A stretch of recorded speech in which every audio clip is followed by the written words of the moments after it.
Alright, let's turn this stupid thing on. Okay, there we go.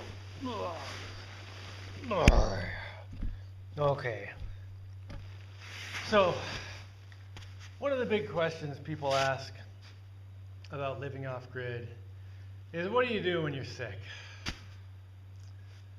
Right now I'm sick. So I guess this is a good time to something. I apologize in advance. This is probably going to be a lot of rambling and going off on tangents because I have a headache and I feel like crap. But here you go. Well, let me give you a bit of backstory first. So one good thing about the whole pandemic and quarantine situation is that for like two years or so, nobody showed up sick.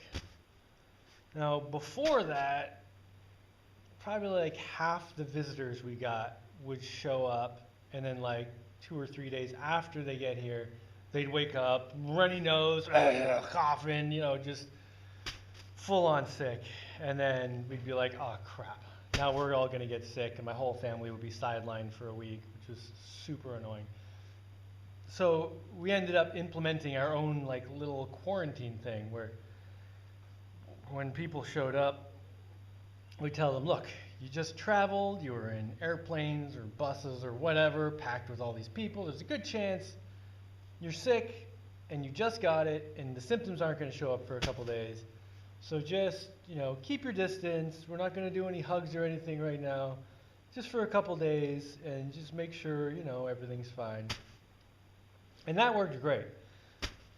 So we didn't keep getting sick. But then I guess during the quarantine stuff, whatever words, no one showed up sick at all. So I guess we slacked off on our own little quarantine. And Deshana gets regular visitors like workawayers, woofers, like volunteers who want to go to a place and experience a different lifestyle, and they they'll stay for free, help out with a bit of stuff, that kind of thing. Cultural exchange kind of deal. And usually they'll come and stay for like a week-ish.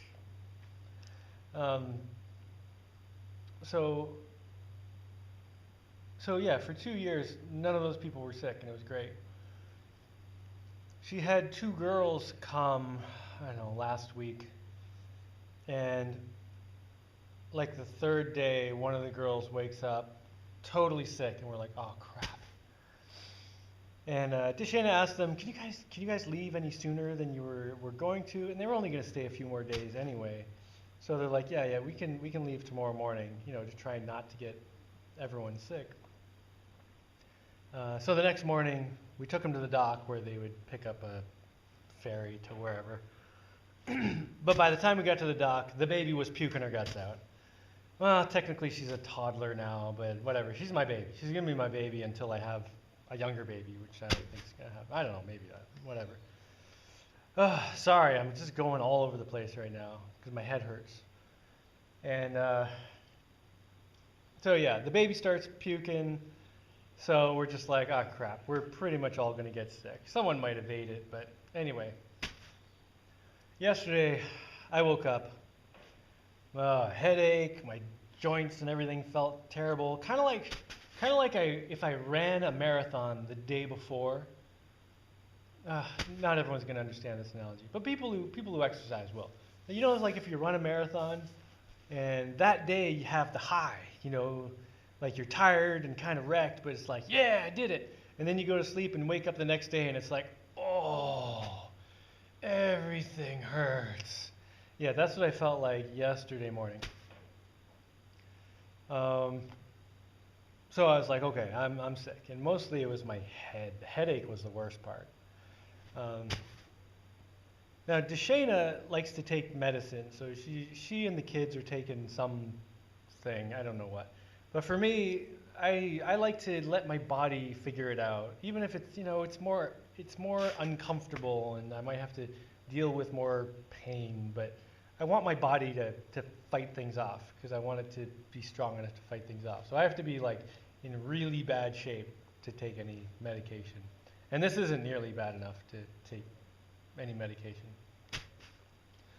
So yesterday, I just laid in bed till like 4, kind of writhing in massive discomfort. I wouldn't say agony, but just like, and I was like trying to find a comfortable position. I was like, if I hold my head, the headache is slightly less.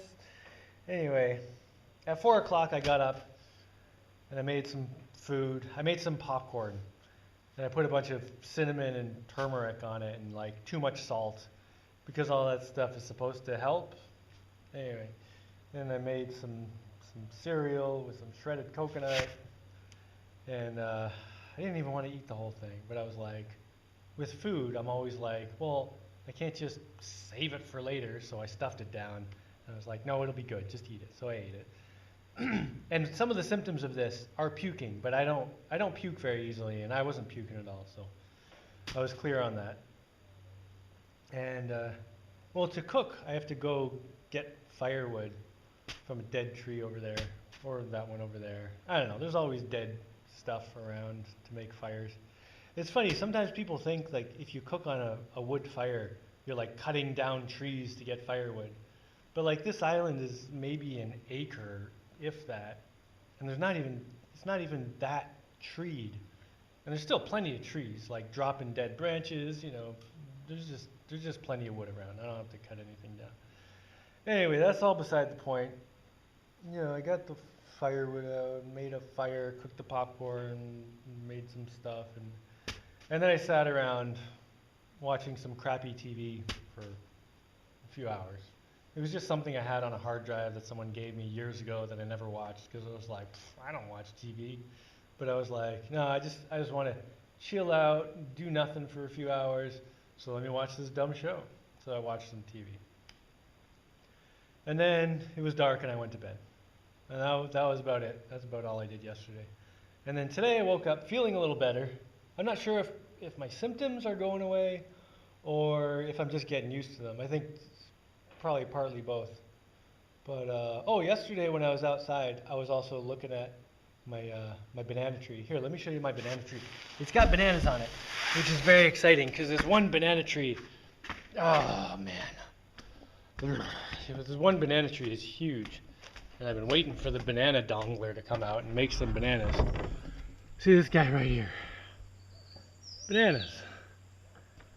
And this tree is like way huge. It's not standing on the ground that I'm on. It's at the ground like down there. So it's really tall. I'm gonna have to cut down the tree to get those bananas. Which is fine, because whenever you get bananas off a tree, that tree's done anyway. So what you do is you cut up that banana tree and throw it like around the other banana trees, and it decomposes and feeds them.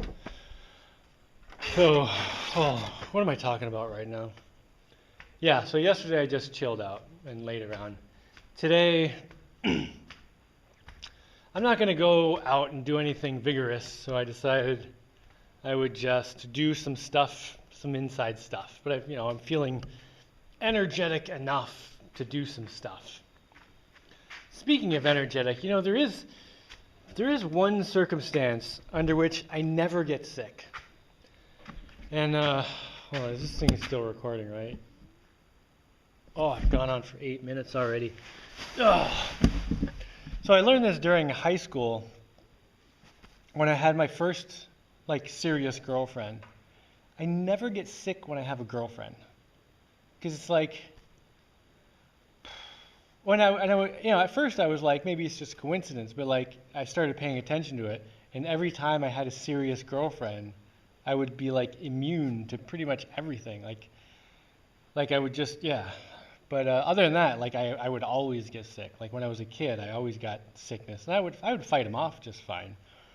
But I would if people around me were sick, I would always get it. But yeah, then when I started, having girlfriends, whenever I had a girlfriend, I would never get sick. And I think it's because, when I have that kind of companionship, and this makes total sense evolutionarily speaking, I would just operate a level above where I normally do. It's like my metabolism increases, I'm more motivated, I'm just I guess my immune system is more it's just everything is more turned on, more ready to go. My spirit is the fire is just it's going more. So maybe I need to make finding a girlfriend a higher priority. 'Cause man, it would sure be nice to just be operating just automatically on a higher level and not get sick. Plus, all that extra happiness is great. Of course, some girlfriends don't make you happy. Anyway, what am I talking about? I'm gonna stop this for a second and think what I'm saying. Okay, yeah. So anyway, probably today or tomorrow morning I'll be better and everything will be back to normal. And today I'll just do some stuff inside. And while I got the camera on, maybe I'll just show a bit of what's been going on in here lately. Let's see. Oh, okay, I know one thing. So I got my two girls, my older girls, to make tables. So they'd have like, their own workspace and be able to do stuff. And here's one of their tables. My oldest daughter, and she like does all kinds of projects here, and I don't know, stores everything down here. And if we go to the other end of the house, my other daughter's table. Oh, you know what? This is my crap. Hold on. I'm not gonna blame her for having my crap on her table. Let me move that. Yeah. So here's her table. And you know what? I threw these clothes on here because I wasn't sure whose they were. Some kids. Anyway, I helped her clean up her table, and it's been like really good. Even the floor is clear. Now, for like, I don't know, 3 months since they made them, the one table was here and the other one was here, and the floor was covered in crap, and there was like, the tables were piled high with junk, and they would just keep blaming the other one for the mess. And then like a week or so ago, I asked them if one of them wants to move their table somewhere else. Anyway, so now one table's here and one table's there. And now they're in charge of their own mess. And man, it is a huge difference. Like, look at this. Like this is the messiest one. But there's a little bit of crap on the floor. But like so much better than it was before. So that's going pretty well. Now here's my son's, designated zone. And he piles all the stuff on the top, but I think it's like empty inside. Oh, he's doing pretty good. Not too bad. For his birthday, I made him a dump truck. And then he was talking about an excavator. And I was like, well, geez, I better make him an excavator. So now he's got an excavator too. Yeah, I think those came out pretty good. All right, what else is going on in here? So I need to help him figure out how to organize this a little better. It's not terrible, but it could definitely be better. Here's my table, which is not great. But that's just because I brought a bunch of stuff from my old workshop at Deshana's house over. So, this toolbox, this is full of stainless bolts and stuff. Used to be a gas can, obviously. And right now I'm cleaning out this toolbox. And I just washed the tray that goes in the top. I need to get it to dry out. And this is all the stuff that was in there. And I'm kind of organizing things in here a little better so that I can fit all the tools from there here. So I want to bring the rest of my tools over, so I don't have anything else over at her house, which she'll be happy about, I'm sure. So yeah, I'm working on that. I definitely need to organize some stuff. There are two big things I have still at her house, which is a milling machine and a lathe. I'm super excited to get those over here and start using them for things. They just weigh a lot. The milling machine is pretty heavy, but I can move it. And the lathe, it's like, I don't know, like 1,500 pounds or something. So I have to take it apart to its smallest pieces, which are still like 600 pounds or something like that. So that's going to be a major operation moving it here. But somehow I got it in over there, so I guess I can do it. I'll just have to, I don't know, just start doing it. Just devote a day to moving it. And then I have to get my bulldozer over here. Whatever. Anyway. Oh yeah, I'm also making my first sourdough bread. I don't know if it's working or not, but if you don't know what sourdough is, you can look it up. But this is sourdough bread, hopefully. And this is a peanut butter covered tortilla I made the other day, otherwise known as Godzilla's tortillas. I got a bunch of sand here prepared for when I do my roof. I have a bunch more sand in a pile outside of Deshana's house, so I'll have to bring some more over. I don't know if I want to put that much more here though, so maybe I'll have to use this up first. But anyway, at the end of this week, I should be getting all the materials to do my roof. You know, make it totally waterproof, which will be amazing.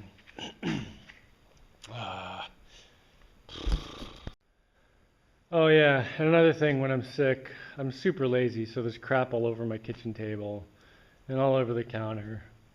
I'll clean it up as soon as I feel better. I mean, all this stuff just goes in the shelf over there. Whatever. That toolbox over there that I'm cleaning out, I've never actually gone through it before, because I got it from a guy on Craigslist who was retiring and selling all his tools. And he had, you know, on the Craigslist ad, he had a whole list of different tools with prices. And I just sent him a message and I said, hey, how much for everything? Like, I'll take your whole workshop, everything you're selling. And he's like, oh wow, if I could get rid of it all at once, I would do it for $500. And I mean, even what he had listed was way more. It was like in the thousands easily. So I sent him $500 and he probably sent me like, I don't know, easily thousands of dollars worth of tools, probably like $10,000 worth of tools if I bought them new. So that was great, and that toolbox is one of the things I got, so I didn't have to go through it. I've also been working on this new video game. I made one a while ago, but it was only one player, so my kids can only play it one at a time. And I wanted to make something they could play together. So there's this lady here, and she's wearing a robot suit. And she can get in the car and drive it around, and she can even like dump the truck. And if this guy gets in the truck, she can dump him. And this guy can get in this robot and drive it around, get on the truck, and oops, wrong button. This lady wants to get in. Oh, come on. Yeah, that button. And then like the dump truck can just carry around lots of stuff. That took a bit of fancy programming to get this all to work. And like with the robot, this guy can drive it around, but to actually use the cockpit on top, you need another person up there, and then she can do some blasting, or there could be a crane cockpit, or a bunch of different kinds of cockpits. And you can even put this on the truck and use it on the truck. Anyway, I wanted to make another game with lots of building and vehicles, so I've got the basic programming for how the world works going. I need to figure out, you know, the story and all that. Right now they're just in some post-apocalyptic wasteland with all this like smog, like sandstorm wind. If you get up high enough, you're out of the smog, but like down there it's like a mess. Like it's like 1,000 years in the future and everything's all wrecked, and you know. Oh, and I drew a picture of the lady in the robot suit with my crayons. I think it came out pretty good. I didn't get the feet right, because the feet are different in the game, but she's like, you know, getting in the suit right now. Here's another drawing of something I was thinking about putting in there. You know, you could drive around cats and stuff. So, you know, I play around with that sometimes in the evenings when nothing else is going on. Oh, look at that. Oh, man. I am like a sourdough master baker. Oh, excuse me, honey. I need some alone time. I need to go do some master baking. Right. Okay. That's enough, Jamie. That's enough.